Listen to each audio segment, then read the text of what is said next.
Are you a mom that's navigating estrangement but trying to reconcile with your adult child? I have 5 practical tips today that we're going to talk through that are very prevalent in most situations, most families. And if you haven't experienced these yet, you very likely will at some point. And so stay tuned for this video. So welcome. Today, let's just dive right in. So my first tip, number 1, is around common disagreements.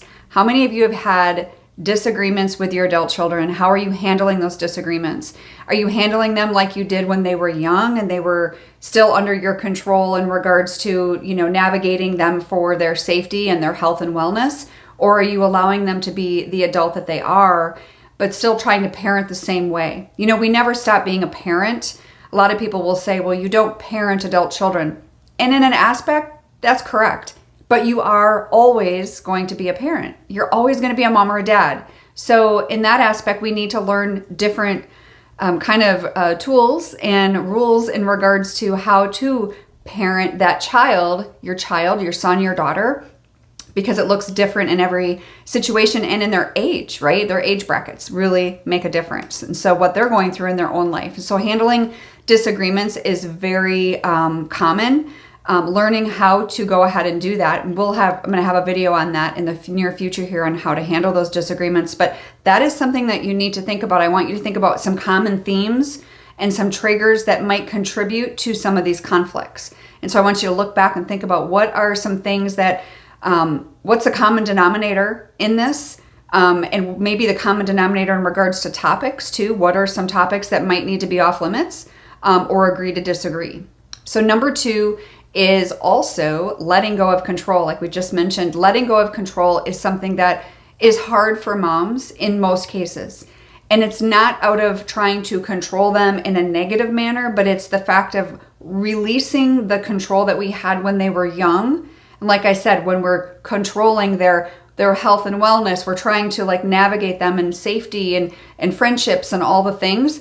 But the challenge for a mom comes in letting go of that sometimes. And that's something that's super important that we learn to do, because we have to relinquish that control, because as they transition into adulthood, there ends up being a lot of common concerns and fears that parents experience. But then there's the frustration part for your son or daughter, right? So they're wanting to just go live their life and be able to kind of just fly on their own as they should. Because at the end of the day, we're raising adults, we're not raising children.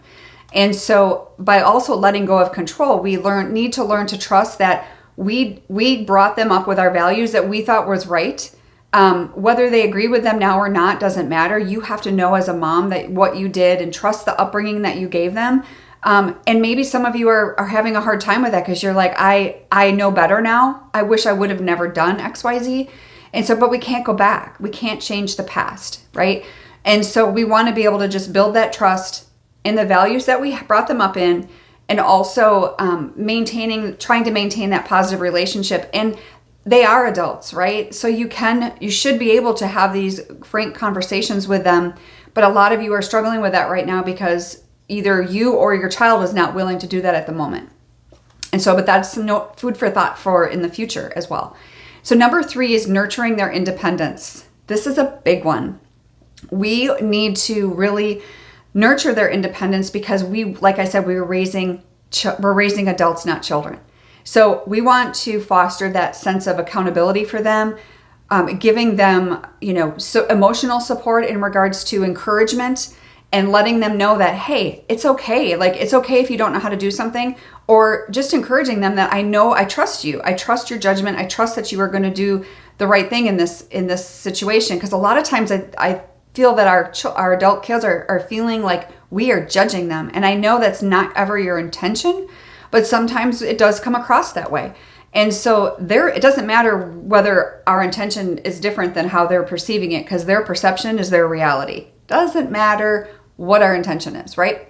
So I also want you to think about mentorship and guidance, right? There's a balance between offering mentorship as a mom and allowing them to make their own choices and their own mistakes. They're going to have to fail.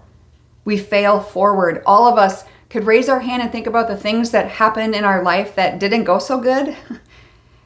Even in your own personal life, even outside of being a mom, those are the lessons that we've learned in life that have stuck with us and that we've grown from. And you need to know that your adult child needs to go through some of those as well. And that's okay.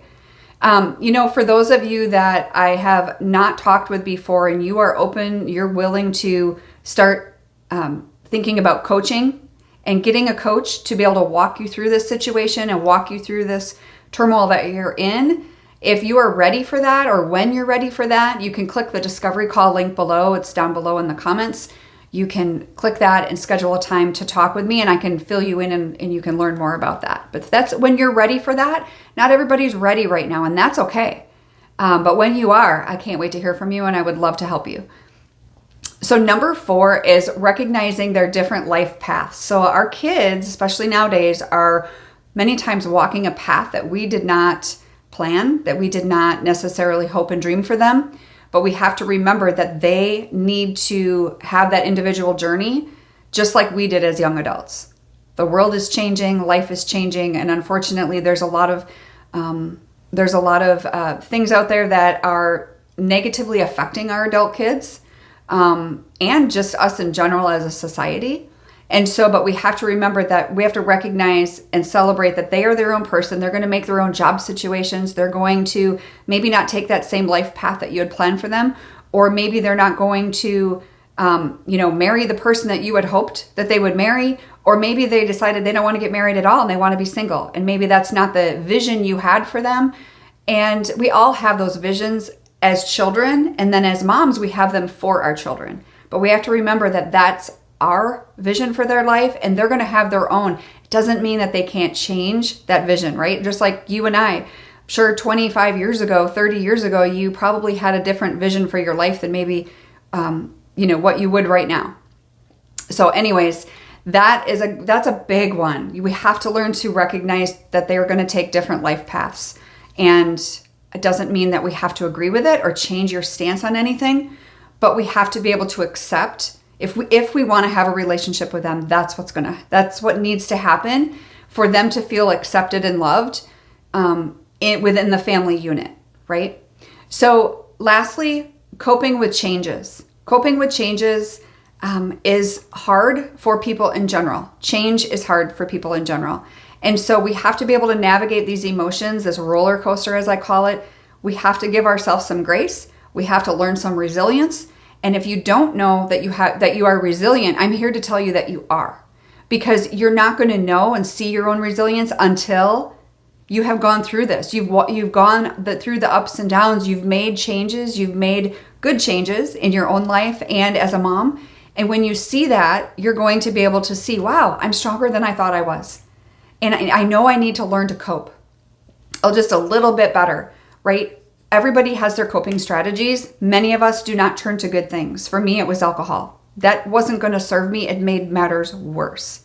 It took my life downward into a spiral. And so I encourage you to find those positive coping strategies. And that's something that we talk a lot about in my group coaching program. But there are phases through this journey, just like any other journey in life. And I just want to encourage you that you can find some good coping strategies. And I'm here to help you do that. Lastly, building a friendship with our kids. This is the ultimate goal of wanting that every mom wants with their adult child. They want to get to the point where we're both adults and that we can have a friendship on a different level. For those of you that have other children, some of you are single moms with one child, or all of your children have gone astray, or whatever the case may be. But for those of you that have the other child that you still have a good relationship with, you know exactly what I'm talking about.